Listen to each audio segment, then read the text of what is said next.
I put on my super cool bicycle shirt and my super cool biking hat because today we're talking about what bike you should buy if you're about to enter your first triathlon or get into your first triathlon season. Stick around for it. A lot of people ask what bike they should buy if they're just getting into triathlon. Today we're going to talk about 3 options and figure out which bike is the right type of bike for you to buy, depending on how you're getting into the sport and what your intentions are in your first year. For the person that's just getting into triathlon by doing one race and they're not sure if they're going to be doing any other races beyond that, and they aren't planning on doing a whole heck of a lot of training before the race, just go with what you've got. Here we've got my wife's $200 Walmart mountain bike.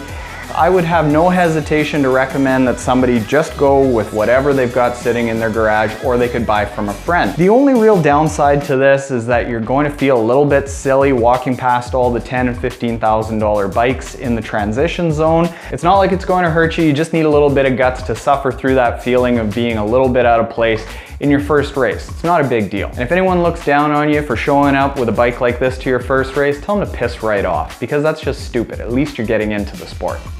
So let's say you've gone through your first triathlon, maybe a couple, and you're ready to spend a little bit of money on a bike, but you're not quite sure how your training is going to end up, how much you're going to be able to train, or really what you want out of a bike. For somebody like this, I would certainly recommend buying a used bike and not going with something new out of a shop just yet. The reason for that is that you don't yet know exactly how your training is going to turn out, what types of races you're going to be doing, what you want out of the sport. So spending retail dollars on a new bike might hurt you in the long run, because just like cars, bikes do tend to depreciate. What I would do is go to a local bike shop, get them to fit you up for a bike, because that's absolutely critical. After you get sized at a bike shop, start looking at things like the buy and sell, Craigslist and Kijiji if you're up in Canada. And don't be too fussy about what brand of bike you need to get. Just look at getting something that's kind of an entry-level price point that you're not spending a whole lot, that fits right. And that'll get you through probably your first 1 or 2 seasons in the sport. Now let's say you've made it through a season or 2 on that entry-level bike, and you know exactly what you want out of a bike. You know how you train, you know what types of races you want to do. This is when you warm up that credit card, have some fun, and go into a local bike shop and get them to set you up. You've got 2 options. First option that you can do is grab yourself a road bike and try to turn it into a triathlon bike. This is where you end up taking a road bike like this, putting on a pair of aerobars, and setting it up as close to a triathlon bike as you can. There's a fair bit of difference in how your body sits on a bike between a road bike and a triathlon bike.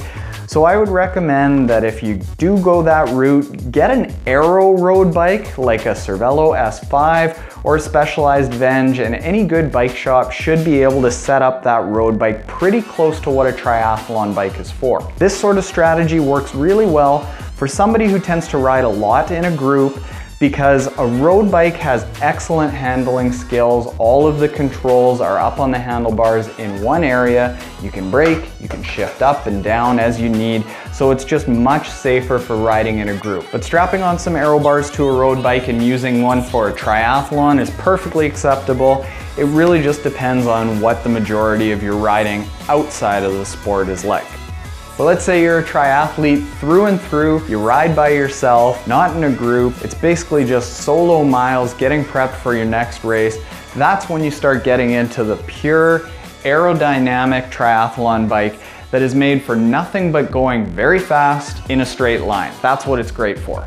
So for somebody like that who doesn't tend to ride in a group and is really just focused on triathlons, get yourself a proper triathlon bike. Why a triathlon bike is so much better than a road bike specifically for triathlon is for a couple reasons. Number 1, it's much more aerodynamic. It's built for going in that straight line and getting you down in this aerodynamic position where the mass of your body is tucked in together and you're out of the wind as much as possible. Braking isn't such a huge concern, taking yourself out of the aero bars and being able to brake, because you're basically just going in a straight line, and if people are following the rules of triathlon in a non-drafting race, you're a long way away from anyone in front of you. The second reason that a triathlon bike is much better for triathlon is the way that your body sits on a triathlon bike. It opens up your hips and you're much more upright, so you tire out the front and back of your legs a lot more equally than if you're scrunched up on a road bike. That means that when you get off the bike,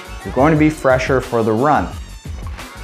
If you are going to spend money and get yourself a new proper road or triathlon bike, one of the biggest things that I'll recommend is to not go with an entry-level bike. I would certainly recommend buying nicer components like Shimano Ultegra, Sram Force, or better. And stay out of that, say, $1,000 to $2,500 bike kind of range, and certainly go to a $3,000 up bike. The bang for your buck at that level of bike is basically the sweet spot. The cheap bikes, you're not getting a lot. The really expensive bikes, you're going to get a lot, but it's not a huge benefit to be spending $8,000, $9,000, $10,000 on a bike. And wheels, we'll talk wheels another day. That's all the wisdom that I have to impart about how to go through the cycle of getting into the sport of triathlon and buying proper bikes as you go through the first few stages of getting into the sport. Happy training out there. Good luck in your first triathlons if this season is the season for your first triathlon, and kill your next A race. Kim hates